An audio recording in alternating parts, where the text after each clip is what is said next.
take back someday. I don't live for me, but we could take back someday.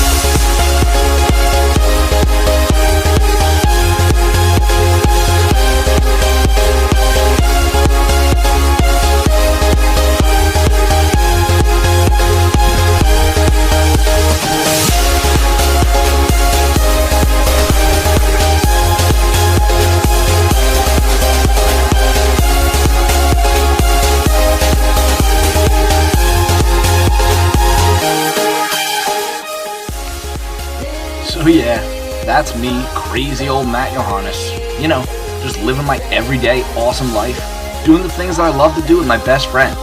Skiing, snowboarding, dirt biking, cliff jumping. It's all such a blast. But you know what? I love watching these videos play back from last year's summer. It makes me look like I'm totally fearless. But don't get me wrong, I most definitely am a live on the edge kind of guy. But boy, let me tell you, it never used to be that way. And so how about I give you a little sneak peek into the single event that changed my entire outlook on life.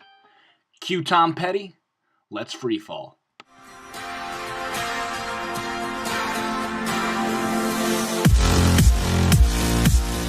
Yup, you got it. Me and a few of my closest friends went skydiving. That's right, skydiving. It was absolutely insane. I mean, by far the craziest things I've ever experienced in my life. But you know what? When I look back at it, it was also one of the most exhilarating. Growing up, I had always been afraid of heights. So doing this, making this experience part of my life, really allowed for me to take control of my fear. Most importantly, it forced me out of my comfort zone. And sometimes I learned after doing this that that's necessary. Typically, people live more cautiously because of their fears. They restrict themselves and they don't do things that they would love to do simply because they are nervous. And without realizing that, I would have never done this. Never in a million years did I ever think I would be jumping out of a perfectly good airplane. Like, why would you do that? That's insane. But I decided it was time to really step it up and try and get over my fear.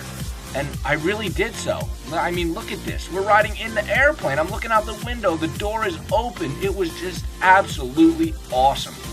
And lucky enough for me, I was the first one out of the plane.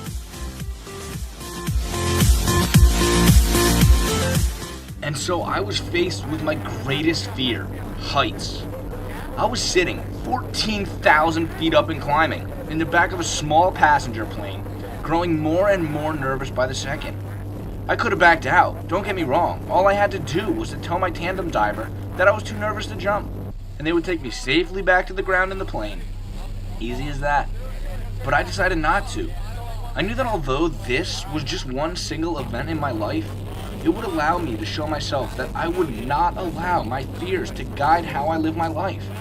Some imaginary concept of being afraid shouldn't stop you from doing something that you want to do, but it should instead provoke you to take action and to show yourself that you truly can accomplish anything that you want.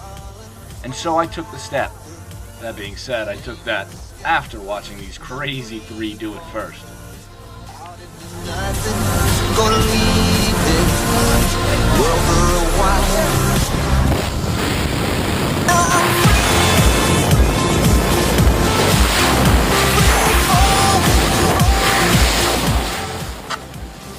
And so after I jumped, my two buddies jumped, and we fell. I fell, Zach fell, Parker fell. What seemed like forever. It was a 60-second dive. And as I first started, I was terrified. The wind sucked us back. It felt like my stomach was wrenched right through my throat. But as the seconds passed, it became better. It was better. It was more enjoyable. It was something that I would not miss for the world, looking back on it. And if I had been afraid, if I let my fears guide my decision making, I would never have jumped.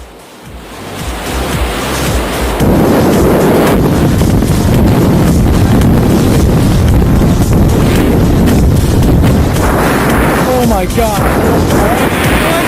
The craziest experience of my life. Yeah? Oh, thank you so much, man.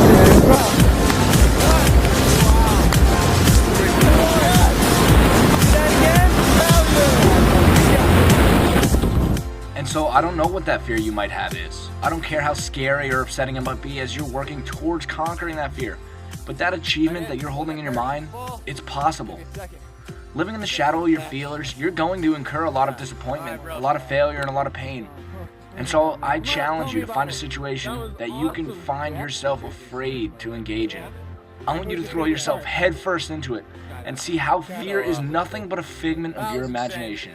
By investing your mind and rewriting the restricting factors in your life, you can be anything that you want to be.